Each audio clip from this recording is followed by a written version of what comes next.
Deer aspirant, দেখো এই RRB, group D বা রেলওয়ে এমপিসির খুব ইম্পর্টেন্ট কোশ্চেন। দেখো under root of 1 minus sine A by 1 plus sine a কিভাবে আমরা সলভ করবো দেখো।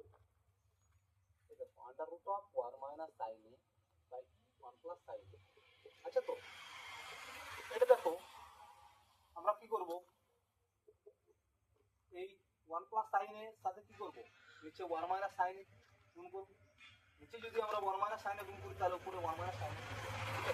গুণটা কেন করবো? গুণটা করবো আমার কি, আমার এই রুটটা আটানোর জন্য আমাদেরকে গুণটা করতে হবে। এবং এখান থেকে 1 plus sine A into 1 minus sine এ করলে একটা ফর্মুলা পাই। তাহলে কি করবো, উপরে কিছু করে গুণ করবো 1 minus sine A by 1 minus sine A.